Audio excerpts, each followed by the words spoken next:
Shalom, shalom, soyez bénis en ce jour, que la grâce, la paix de Dieu soit encore multipliée dans vos vies. Bienvenue à Vie Glorieuse, moi c'est Essena Moti. Bienvenue sur cette page où il y a la joie, il y a la grâce de Dieu, il y a la faveur de Dieu, où Dieu nous visite à chaque moment, où nous faisons des enseignements à la base de la parole de Dieu. Et tout ce mois, nous avons parlé de l'orgueil, où nous avons parlé de la rigidité. Nous avons parlé de ceux qui raccrochent au nez. Nous avons parlé des commentaires qui oublient la grâce. Nous avons parlé aussi de ceux qui rejettent les instructions. Et nous avons parlé aussi de l'autosuffisance. Et nous avons parlé et nous avons essayé de parler et nous avons fait ressortir l'orgueil qui était à l'intérieur. Et aujourd'hui, nous allons prendre. La Bible déclare que qu'aucun homme sous une apparence d'humilité et par un culte des anges ne vous ravisse à son gré. Le prix de la course tandis qu'il n'abandonne à ses visions et qu'il est enflé d'un vain orgueil par les pensées charnelles. C'est Colossiens 2, le verset 18. Et aujourd'hui, nous allons parler de quoi? Nous allons parler de ceux qui sont enflés. Ceux qui sont enflés comme Vashti. Aujourd'hui, je vais terminer, clôturer dans ce mois-là par l'orgueil, les gens qui sont enflés comme Vashti, qui n'obéissent pas à leur mari. Nous allons parler des femmes. Vashti, c'est une femme dont je vais parler, beaucoup des femmes qui n'obéissent pas à leur mari, qui n'obéissent pas, qui n'écoutent pas, qui sont enflés d'orgueil. C'est d'elles que nous allons parler en ce jour. La Bible déclare dans Esther 1, le verset 15, la Bible dit: quelle loi, dit-il, faut-il appliquer à la reine Vashti pour n'avoir point exécuté ce que le roi Assyrus lui a ordonné?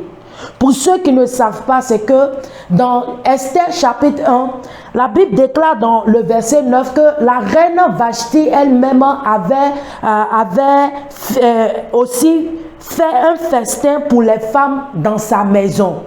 Et il se trouvait que dans le verset 10, son mari aussi, qui était le roi, avait aussi organisé une fête. Donc, quand il a organisé la fête, la Bible déclare qu'il a dit à ses eunuques, et ses serviteurs d'amener la reine Vashti. Dans le verset 11, la Bible dit d'amener la reine Vashti devant le roi avec la couronne du royaume pour montrer sa beauté au peuple et au prince, car elle était belle de figure. Mais la Bible déclare que quoi? Que la reine Vashti, dans le verset 12, elle a refusé catégoriquement de venir vers le roi en disant quoi? Venir à la parole du roi transmise par les eunuques, et le roi se mit en colère et sa fureur s'embrassa en lui. Donc aujourd'hui, nous allons parler de ces femmes-là qui sont par exemple peut-être dans ces foyers, ou bien soit mariées ou bien ne pas mariées, qui sont par exemple des fois enflées. Peut-être elles rentrent dans le foyer en étant quoi? Obéissantes, en étant flexibles, en étant des personnes qui étaient bonnes. Mais à la longue, c'est des personnes, par exemple, qui changent de comportement automatiquement. Peut-être ça peut être dû à l'environnement, ça peut être dû à ce qu'elle est en train de traverser avec le monsieur,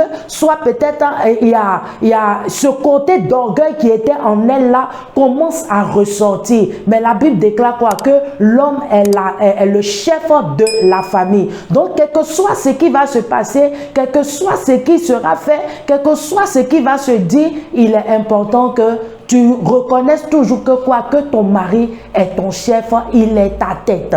Donc ici, la Bible nous dit quoi? Que Vashti était quoi? Elle était enflée d'orgueil. Elle était une personne qui était un but d'elle-même. Elle était une personne qui était désobéissante. Elle n'obéissait pas à son mari. Parce que pour une femme qui obéit à son mari, quand ses serviteurs allaient venir vers elle pour lui dire que ah voilà ton mari t'appelle pour dire, au moins elle à son temps, elle a eu la chance que c'est pas comme de nos jours que elle fait les corvées ou bien elle fait certaines choses dans la maison. Non, mais la Bible nous dit quoi? Que elle-même, elle était chez elle en train de faire haute fête. Et son mari aussi était en train de faire une autre fête. Mais malgré que son mari, ou bien son mari était en train de faire la fête, il était important pour elle que, quand le mari l'avait appelée, il était important qu'elle se lève pour partir, pour aller vers le monsieur. Mais elle ne l'a pas fait parce que quoi? Elle était enflée d'elle-même, elle était entêtée, elle était difficile et elle était une personne qui était inflexible. Donc en ce jour, est-ce que tu veux être comme Vashti?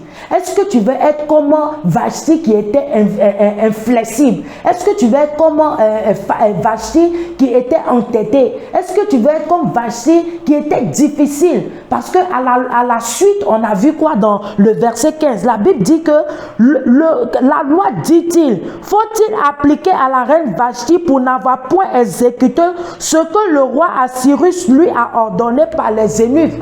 Donc ça veut dire que par la désobéissance envers ton mari, par la désobéissance ou bien ton entêtement, ton inflexibilité, il y a toujours des répercussions.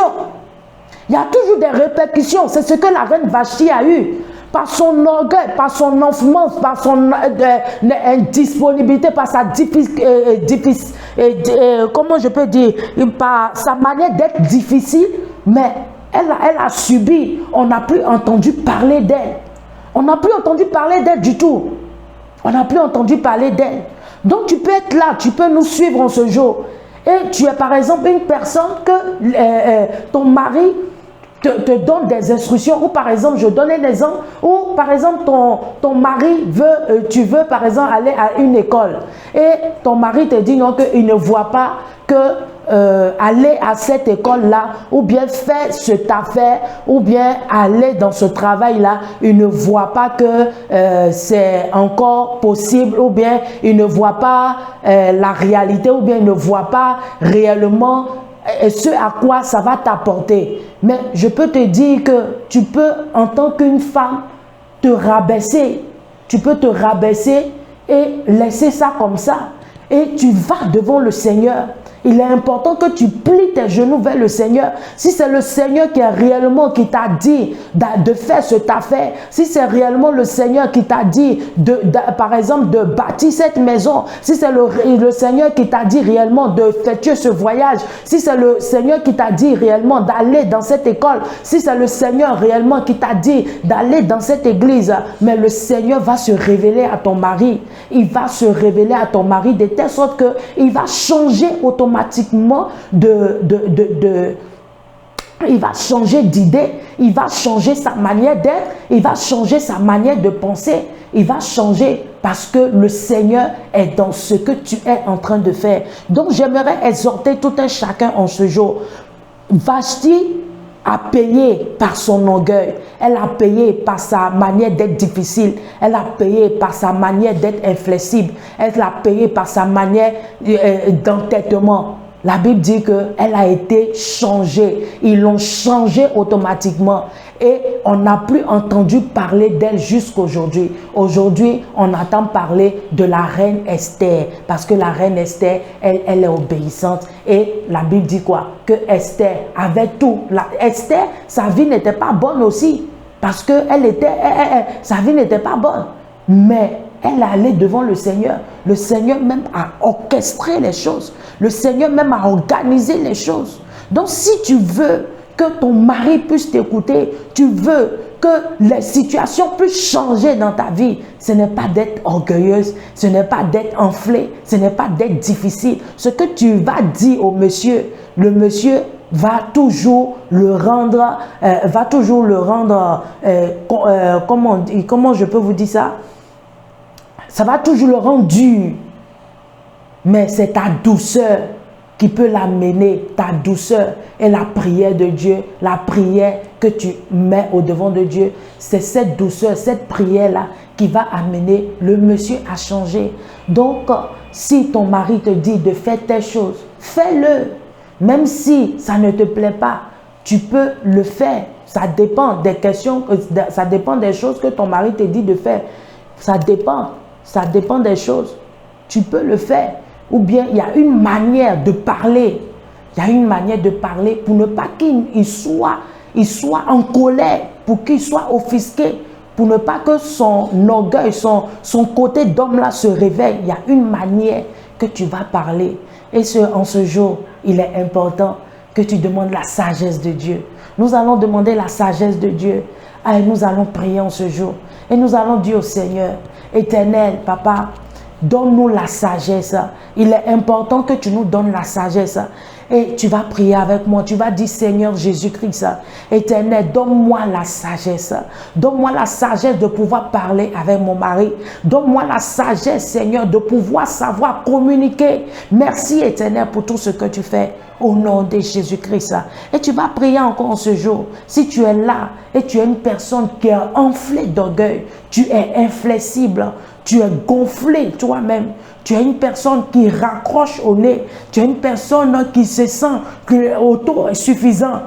En ce jour, tu vas demander pardon, Seigneur, pour toutes sortes d'orgueil qui est en tout un chacun, que ce soit homme comme femme.